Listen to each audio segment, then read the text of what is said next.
Hello दोस्तों, आज मैं आपके लिए बहुत ही इम्पोर्टेंट और इजी टॉपिक लेके आया हूँ जो सीबीएसई की क्लास 9th के इकोनॉमिक्स बुक में एक चैप्टर दे रखा है वो है। और साथ-साथ ये उन लोगों के लिए भी बहुत उपयोगी है जो तरह-तरह के कॉम्पिटिशन एग्ज़ाम की तैयारी कर रहे हैं, चाहे आईएएस हो, चाहे आरएएस हो, चाहे बैंक के एग्ज़ाम हो, पटवारी कोई भी जीके का एग्ज़ाम होता है, उसमें इकोनॉमिक्स को जनरल साइंस के रूप में, जीके के रूप में क्वेश्चन्स आते हैं, उसके लिए बहुत ही महत्वपूर्ण है। तो आई होप मैं आपको बहुत ईज़ी वे से समझाने की कोशिश करूँगा। आइए समझते हैं। टॉपिक है हमारा food security in India, Bharat में खाद्य सुरक्षा। ठीक है?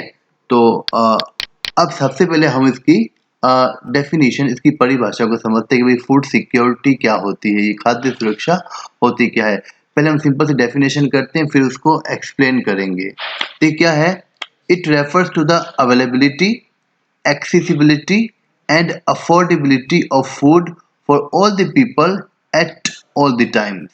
यानी क्या होगा कि फूड सिक्योरिटी का मतलब होता है सभी लोगों के लिए हर समय, यानी सभी लोगों के लिए पूरे साल हर समय जो फूड है, जो भोजन है, जो खाना है, वो अवेलेबिलिटी हो, उसकी एक्सेसिबिलिटी हो और अफोर्डेबिलिटी हो। ये जो तीन वर्ड है फूड सिक्योरिटी में, इनको थ्री डायमेंशन बोलते हैं। अगर मान लो आपसे ऐसा पूछा जाए कि three dimension of food security क्या है, तो वो है availability, accessibility and affordability of food. Hindi में अगर इसको बताना तो कैसे बताओगे? खाद्य सुरक्षा से तात्पर्य हर समय सभी व्यक्तियों के लिए, सभी लोगों के लिए भोजन की उपलब्धता हो, यानी भोजन उपलब्ध हो, भोजन तक पहुँच हो, यानी भोजन की जो मार्केट है, जो दुकान है, वो आस-पास हो, और भोजन खरीदने में सामर्थ्य, यानी भोजन खरीदने के लिए आपके पास पैसा भी हो।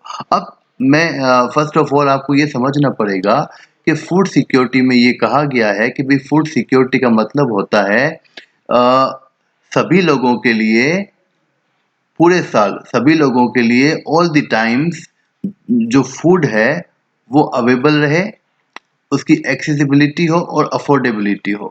ठीक है? तो अब हमें इन तीनों वर्ड्स को पहले समझना होगा, तभी आप इसको डिटेल से समझ पाओगे। उसके बाद मैं फिर से आपको इसकी डेफिनेशन समझाने का प्रयास करूँगा। आइए समझते हैं। सबसे पहले आपको समझना होगा कि भई अवेलेबिलिटी ऑफ फूड का मतलब क्या हुआ? क्योंकि हमने 3 बातें बताई है, एक अवेलेबिलिटी, एक्सेसिबिलिटी एंड अफोर्डेबिलिटी। तो इसमें पहली बात को लेते हैं, पहले डायमेंशन लेते हैं कि भई अवेलेबिलिटी ऑफ फूड का मतलब क्या हुआ? देखो, it means food should be available in the country through domestic production, imports और previous year stock of food in government stores. यानी अवेलेबिलिटी ऑफ फूड का मतलब होता है कि हर समय हमारे देश के अंदर, हमारे कंट्री के अंदर जो फूड है वो अवेलेबल रहे, हमेशा फूड हमेशा मतलब उपलब्ध हो हमारे देश के अंदर। कैसे उपलब्ध हो?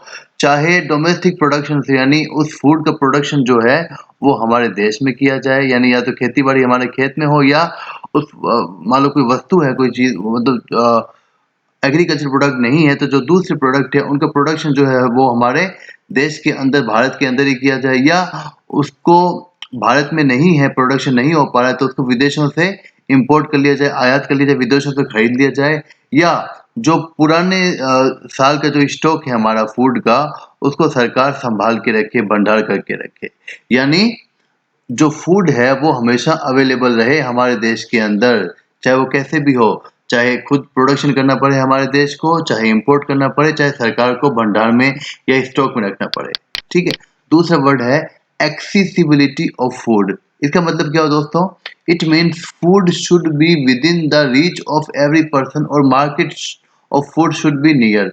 यानी एक्सेसिबिलिटी ऑफ फूड का यहाँ पे मतलब हो गया कि जो फूड है वो उस फूड तक हर व्यक्ति पहुंच सके, हर व्यक्ति की रीच हो। यानी जो फूड की दुकान है, जो भोजन की दुकानें हैं, या फूड कहाँ मिलेगा, वो बिल्कुल मार्केट या दुकानें हमारे आस-पास होनी चाहिए जहाँ पे हम पहुँच सकें, हमारी रीच हो वहाँ तक। ज़्यादा दूर नहीं हो कि हम पहुँच ही ना सकें, एकदम आस-पास हो फूड का मार्केट या दुकानें या जो भी है जहाँ मिलता है वो हम पहुँच सकें, इसलिए आस-पास होना चाहिए। उसके बाद है अफोर्डेबिलिटी ऑफ फूड। अफोर्डेबिलिटी का मतलब हो गया it means every person should have enough money to buy food और price of food should not be high. यानी अफोर्डेबिलिटी ऑफ फूड का मतलब यहाँ पे हो गया कि हर व्यक्ति के पास इतना पैसा हो, कम से कम इतना पैसा हो कि वो फूड को अफोर्ड कर सके, फूड को खरीद सके, यानी खाना खरीदने के लिए पैसा हो लोगों के पास। यानी इसके लिए क्या होगा कि जो वस्तुओं की कीमतें हैं वो भी ज़्यादा हाई या ज़्यादा ऊंची नहीं होनी चाहिए।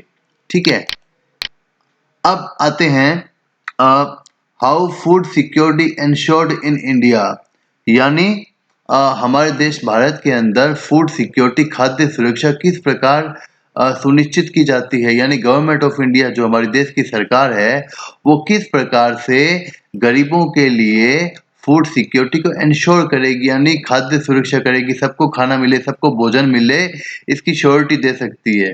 कैसे, देखिए, in India food security is ensured by government through the following, यानी हमारे देश भारत के अंदर फूड सिक्योरिटी को, खाद्य सुरक्षा को जो सरकार है वो निम्न विधियों से, निम्न तरीकों से, निम्न टूल्स के माध्यम से कर रही है।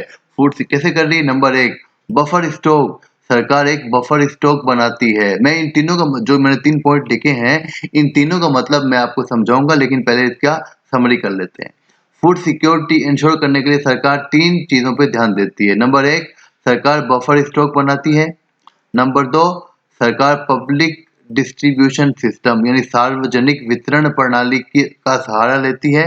और तीसरा, पॉवर्टी एलिविएशन प्रोग्राम यानी गरीबी को दूर करने के उपाय, गरीबी दूर करने के कार्यक्रम चलाती है। इन देखो प्रोग्राम कौन कौन से, मतलब बहुत सारे प्रोग्राम है वैसे सरकार जो चलाती है फूड सिक्योरिटी के लिए या गरीबी दूर करने के लिए, लेकिन जो मुख्यतः फूड सिक्योरिटी से जुड़े हुए हैं, एक तो वो है mid day meal. Mid day meal जो है वो 1995 में शुरू किया गया। फिर है अंत्योदय अन्न योजना, ये सन 2000 में शुरू की गई। फिर है इंटीग्रेटेड चाइल्ड डेवलपमेंट सर्विसेज, ये 1975 में शुरू किया गया। फिर है फूड फॉर वर्क, ये 1977-78 में शुरू की। इसके अलावा बहुत सारी योजनाएं हैं, लेकिन मैंने इन योजनाओं का ईयर भी इसलिए लिख दिया यहाँ पे, ताकि काफी एग्जाम्स ऐसे होते हैं जिसमें इनका ईयर पूछा जाता है कि भाई ये योजना कब लागू हुई, ये योजना किस सन में लागू हुई, तो आप इसको जरूर याद रखें। अब हम इन तीनों का बारी बारी से अध्ययन करते हैं कि भाई बफर स्टॉक क्या होता है और सरकार इसको क्यों बनाती है, पब्लिक डिस्ट्रीब्यूशन सिस्टम या पीडीएस क्या होता है, इसका क्या रोल है, और ये प्रोग्राम्स क्या है, आइए चर्चा करते हैं। देखो दोस्तों, सबसे पहले आता है बफर स्टॉक। बफर स्टॉक क्या होता है, मैं आपको ध्यान से बहुत इसी भाषा में समझाने का प्रयास करता हूं ताकि आपको हर एग्जाम में काम आए।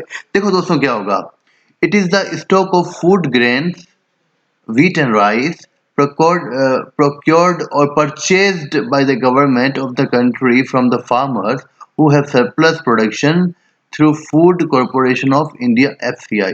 यानी क्या होता है बफर स्टॉक में, आपको कैसा क्या समझना है पहले तो, कि बफर स्टॉक जो होता है वो फूड ग्रेन यानी गेहूं और चावल, व्हीट और राइस का स्टॉक होता है। बफर स्टॉक में क्या होगा, बफर स्टॉक में मुख्यतः है फूड ग्रेन यानी व्हीट और राइस, गेहूं और चावल का स्टॉक होता है।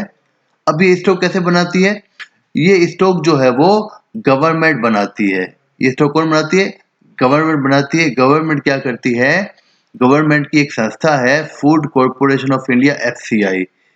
एफसीआई तो सरकार क्या करती है, गवर्नमेंट एफसीआई को बोलती है कि आप किसानों से, जिसके पास एक्स्ट्रा अनाज है, मतलब खुद खुद का परिवार का पेट पाले या मार्केट में बेचे, उसका जो सरप्लस है, उसके पास, किसान के पास जो ज्यादा एक्सिस अनाज है, जो एक्सिस फूड ग्रेन है, गेहूं चावल है, उसको एफसीआई के द्वारा सरकार जो है वो खरीद लेती है। मतलब क्या होता है, देखो मैं फिर से बताता हूँ आपको कि देश की सरकार एफसीआई के माध्यम से किसानों से, जिनके पास ज्यादा अनाज होता है, उसको खरीद लेती है और खरीद कर एक स्टॉक बनाती है।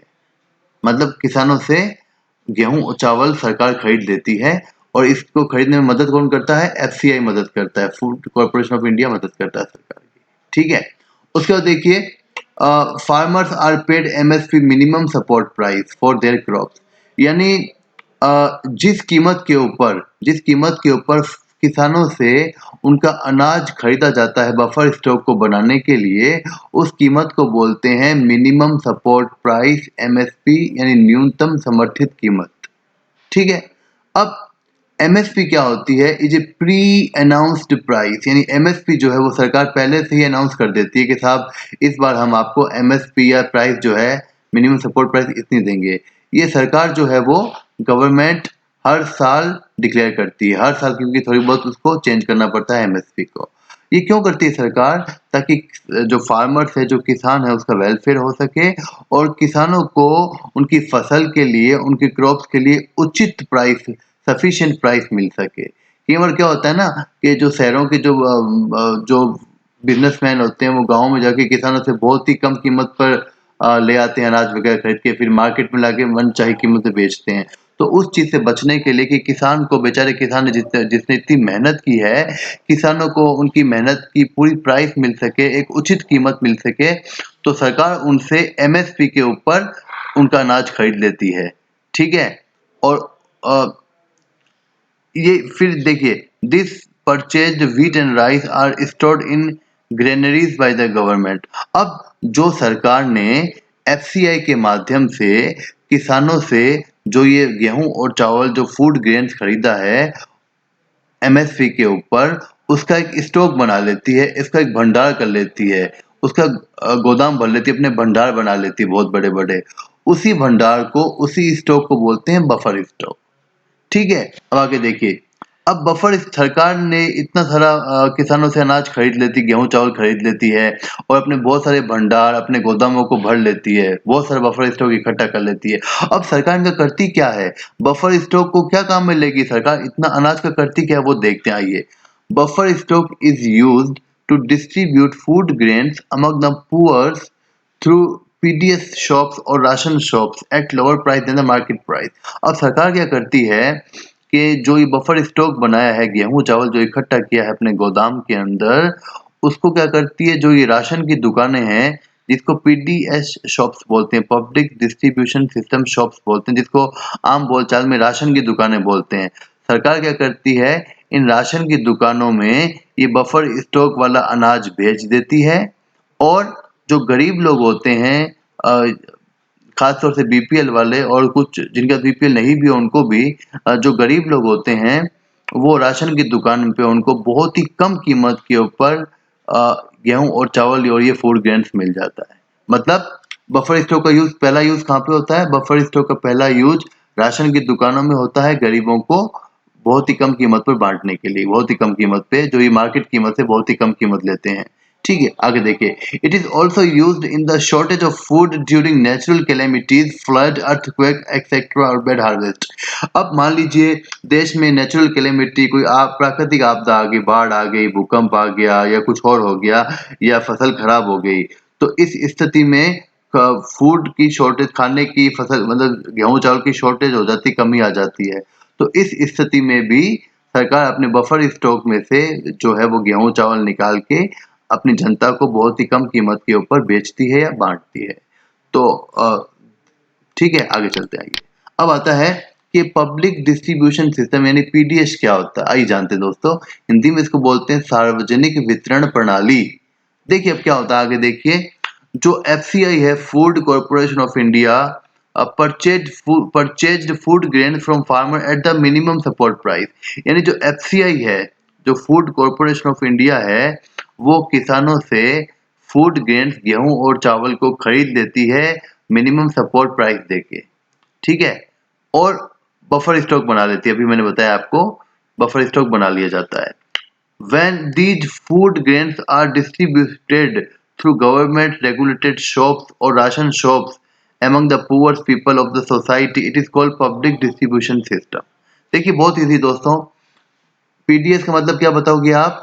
कि जो एफसीआई है, जो एफसीआई है वो किसानों से गेहूं और चावल को, यानी फूड ग्रेन्स को एमएसपी, मिनिमम सपोर्ट प्राइस के ऊपर खरीद लेती है और बफर स्टॉक बना लेती है। ठीक है, बफर स्टॉक बना लेती है। फिर जब इस बफर स्टॉक में से गेहूं और चावल या फूड ग्रेन्स को निकाल के राशन की दुकानों के माध्यम से, यानी इन राशन की दुकानों को क्या बोलते हैं? Government regulated shop. इन राशन की दुकानों के माध्यम से गरीबों को बहुत ही कम कीमत के ऊपर बेचती है या गरीबों को बांटती है। इसी सिस्टम को, इसी प्रक्रिया को बोलते हैं पब्लिक डिस्ट्रीब्यूशन सिस्टम। ठीक है, आगे देखिए, ration shops are also called fair price shops. जो ये राशन की दुकानें होती है, जो ये पीडीएस की दुकानें हैं, इन्हीं को ही फेयर प्राइस शॉप्स बोलते हैं। उचित कीमत की दुकानें ही इनको ही बोलते हैं। ठीक है, आगे देखिए, the price at which ration shop sell these things is called issue price. अब जो ये राशन की दुकानें हैं, जिस कीमत के ऊपर गरीब लोगों को गेहूं, चावल या अनाज बेचेगी, देगी, उस कीमत को क्या बोलते हैं? इशू प्राइस बोलते हैं। ठीक है, आइए, in some ration shops poor can get sugar and kerosene oil with food grain. सभी दुकानों में तो नहीं, लेकिन कुछ राशन की दुकानों में फूड ग्रेन, गेहूं चावल के साथ साथ केरोसिन और शक्कर भी मिलता है। ठीक है, आइए आगे देखिए, any family with a ration card can be benefited with it. They can get these things every month from nearby ration shop. The quantity of food, the quantity of good is depend on the number of family members. यानी हर परिवार, हर family जिसके पास ration card बना हुआ है, वो इस system का, इस पीडीएस राशन की दुकानों का लाभ उठा सकती है और उनको हर महीने पास ही की जो राशन की दुकान है, उनके घर के पास की जो राशन की दुकान है, उसमें से राशन मिलेगा।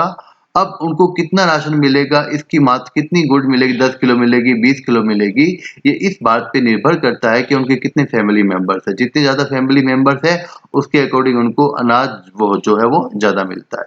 ठीक है, आइए आगे चलते हैं। अब आता है दो क्वेश्चन यहाँ पे अराइज होते हैं कि भाई who are more prone to food insecurity in India. यानी हमारे देश भारत के अंदर, इंडिया के अंदर ऐसे कौन कौन से लोग हैं जो जिनको फूड इनसिक्योर यानी फूड खाद्य सुरक्षा नहीं है, यानी मतलब उनको खाने की कमी है, भूखमरी है, भूख से मर जाते हैं या भूख का सामना करना पड़ता है उनको। फूड इनसिक्योर है, वो असुरक्षित हैं। कौन कौन है? बेगर्स, जो भिखारी लोग होते हैं वो। ठीक है, देन लैंडलेस पीपल, जिनके पास कोई जमीन नहीं है, कोई खुद का मकान नहीं है, उन लोग, वो भी फूड इनसिक्योर है। और ट्रेडिशनल आर्टिस्ट, जो कुछ पुराने काम धंधे अपने, जैसे लोहार है या मटकी बेचने वाला है या कुछ बर्तन तरह, ये ऐसे लोग होते हैं जो क्या होते हैं? फूड इनसिक्योर होते हैं। यानी इनको कई बार भूखमरी का, स्टारवेशन का सामना करना पड़ता है। अब which states are more food insecure in India. Bharat में ऐसे कौन से स्टेट्स, राज्य हैं जहाँ पे ज्यादा फूड इनसिक्योर है, यानी ज्यादा भूखमरी है, खाद्य सुरक्षा नहीं है, खाने की कमी। कौन कौन से? बिहार, झारखंड, उड़ीसा, उत्तर प्रदेश के कुछ हिस्से, मध्य प्रदेश के कुछ हिस्से, पश्चिमी बंगाल के कुछ हिस्सा और छत्तीसगढ़। इन ये ऐसे स्टेट्स है जहाँ पे फूड इनसिक्योरिटी, स्टारवेशन या भूखमरी की समस्या ज्यादा मिलेगी आपको। ठीक है, आइए आगे देखिए। अब एक क्वेश्चन आता है, distinguish between chronic hunger and seasonal hunger. ये एग्जाम में क्वेश्चन आता है, कई बार आ चुका है, खासतौर से 9th क्लास में आ चुका है और दूसरे कंपटीशन एग्जाम में आ चुका है कि भाई क्रॉनिक हंगर और सीजनल हंगर क्या होती है। देखो, सबसे पहले तो मैं इजी लैंग्वेज में बताऊं आपको।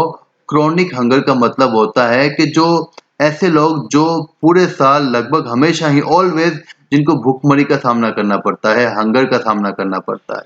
मतलब इसमें कौन-कौन आते हैं? इसमें पुअर पीपल, गरीब लोग आते हैं, जो बहुत गरीब होते हैं, जिनको लगभग पूरे साल ही फूड इनसिक्योरिटी का या स्टारवेशन का या भूखमरी का सामना करना पड़ता है, क्योंकि इनकी इनकम जो होती है वो बहुत ही कम होती है, उनकी आय बहुत ही कम होती है या होती ही नहीं है। तो इनको लगभग हमेशा ही, ऑलवेज ऑलवेज ऑलवेज जो है वो फूड इनसिक्योरिटी का या भूखमरी का सामना करना पड़ता है। दूसरा आता है सीजनल हंगर। अब सीजनल हंगर में क्या होगा, इनको पूरे साल तो फूड इनसिक्योरिटी या भूखमरी का सामना नहीं करना पड़ता, लेकिन सीजन के हिसाब से इनको करना पड़ता है। जैसे कि मान लो गाँव के अंदर खेती-बाड़ी होती है, तो 3-4 महीने या 5 महीने काम मिलता है एग्रीकल्चर में और बाकी उनको काम नहीं मिलता है। तो साल के कुछ महीने उनको भुखमरी का सामना करना पड़ता है था और बाकी उनको खाना वगैरह मिल जाता है, फूड की सिक्योरिटी हो जाती है। तो सीज़नल हंगर में समटाइम्स उनको हंगर मतलब स्टारवेशन होगी और समटाइम्स भरपेट खाना भी मिल जाता है। जैसे शहरों में देखा जाए तो कैजुअल लेबर्स होते हैं, जिनको कभी काम मिला, कभी मज़दूरी मिलती है, दिहाड़ी मज़दूर कभी नहीं मिलती है, ठीक है? तो कभी इनको हंगर का सामना करना पड़ता है, कभी नहीं करना पड़ता है। गाँव के अंदर खेती-बाड़ी में काम करने वालों के साथ ऐसा होता है, ठीक है? आइए आगे चलते हैं। अब आता है green revolution in India also played very important role for ensuring food security in India. देखो दोस्तों, जो ग्रीन रेवोल्यूशन हुई थी इंडिया में 1966-67 में, 1966-67 में, जो हरित क्रांति हुई थी, उसने भारत में फूड सिक्योरिटी लाने में बहुत मदद की, क्योंकि ग्रीन रेवोल्यूशन होने से जो फूड ग्रेन से जो खेती-बाड़ी है उसका प्रोडक्शन बहुत बढ़ गया। हमारा देश आत्मनिर्भर बन गया। पहले हमें जो गेहूँ चावल विदेशों से इंपोर्ट करना पड़ता था, अब हमारा गेहूँ चावल का प्रोडक्शन इतना बढ़ गया कि हम आत्मनिर्भर बन गए। हमें किसी से विदेशों से खरीदने की ज़रूरत नहीं पड़ती थी। तो क्योंकि प्रोडक्शन बढ़ गया था फूड ग्रेन का, गेहूँ चावल का, ठीक है? तो हम उसका अ, इस बफर स्टॉक बनाने में सक्षम हो गए कि इतना प्रोडक्शन होता था गेहूँ चावल का, फूड ग्रेन्स का, कि हमारी पूरी जनता की डिमांड को पूरा करने के बाद भी इतना बच जाता था कि सरकार उसको बफर स्टॉक में रख के फ्यूचर के लिए यूज़ करती थी या पीडीएस में यूज़ करने लगी थी। तो ग्रीन रेवोल्यूशन का बहुत बड़ा हाथ है फूड सिक्योरिटी को एंश्योर करने में इंडिया के अंदर। ठीक है, आइए आगे चलते हैं। अब दो अजीब से क्वेश्चन आते हैं, आरपीडीएस और टीपीडीएस में क्या अंतर है? देखो, आरपीडीएस का फुल फॉर्म है रिवैम्प्ड पब्लिक डिस्ट्रीब्यूशन सिस्टम। ये कब लॉन्च हुई थी? ये योजना 1992 में लॉन्च हुई थी और ये भारत के 1700 ब्लॉक्स में लागू की गई थी। और जब ये योजना लागू की गई थी, ये पूरे इंडिया में लागू नहीं की गई थी। ये केवल रिमोट और बैकवर्ड एरिया में लागू की, जो बहुत पिछड़े हुए हैं, रिमोट एरिया है, वहीं पर ही ये आरपीडीएस योजना लागू की गई थी। उसके बाद एक TPDS, targeted public distribution system, ये 1997 में लागू की गई थी और इसको पूरे देश में लागू कर दिया गया। सभी एरिया के गरीबों पे लागू कर दिया गया। लेकिन इसमें एक महत्वपूर्ण बात सामने आई थी, differential price policy for poor and non poor was adopted for the first time. इस योजना में टीपीडीएस में पहली बार ऐसा हुआ था कि पुअर और नॉन पुअर के लिए अलग-अलग प्राइस की गई। यानी अगर राशन की दुकान है, अगर कोई गरीब व्यक्ति लेने जाएगा राशन अपना कार्ड दिखा के, तो उसको अलग रेट पे वहाँ पे अनाज मिलेगा और जो ज़्यादा पुअर नहीं है उसको अलग रेट पे वहाँ पे अनाज जो है वो मिलता था। ठीक है, आइए अब आता है इसको लगभग अपन खत्म करते हैं अब है role of cooperatives in food security in India, यानी फूड सिक्योरिटी इंडिया में लाने में कोऑपरेटिव्स का क्या हाथ रहा है। ठीक है, आइए देखो दोस्तों, बहुत ही महत्वपूर्ण है ये चीज। देखो, mother's dairy is providing milk and vegetables to consumer at controlled rate. ये जो मैंने तीन चीजें लिखी है, मदर डेयरी ये भी एक कोऑपरेटिव का नाम है, अमूल भी एक कोऑपरेटिव का नाम है, और अकेडमी ऑफ डेवलपमेंट साइंस, ये तीनों ही कोऑपरेटिव्स है। इन तीनों कोऑपरेटिव्स ने भी फूड सिक्योरिटी में महत्वपूर्ण भूमिका निभाई। कैसे निभाई? मदर्स डेयरी ने मिल्क और वेजिटेबल को सस्ती कीमत पे कंट्रोल रेट पे कंज्यूमर को उपलब्ध कराती है। अमूल भी मिल्क और मिल्क प्रोडक्ट उपलब्ध करा रहा है प्रोड्यूस करके। देन जो ये अकेडमी ऑफ डेवलपमेंट साइंस है, एडीएस है, ये भी क्या कर रहा है, इसने एनजीओ बनाए हैं अपने बहुत सारे, और ये भी ग्रेन बैंक को अलग अलग जगहों पे स्थापित कर रहा है। तो दोस्तों, ये ऐसी चीजें हैं जो फूड सिक्योरिटी को इंडिया में बहुत स्थापित करना चाहती है, अच्छे से स्थापित करना में हमारी हेल्प कर रही है। तो दोस्तों, आप बताना इस चैप्टर में आपको क्या अच्छा लगा, क्या अच्छा नहीं लगा, और पसंद आए तो लाइक कीजिएगा और चैनल को सब्सक्राइब करें।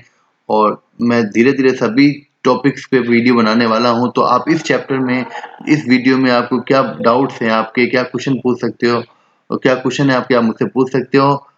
Thank you so much.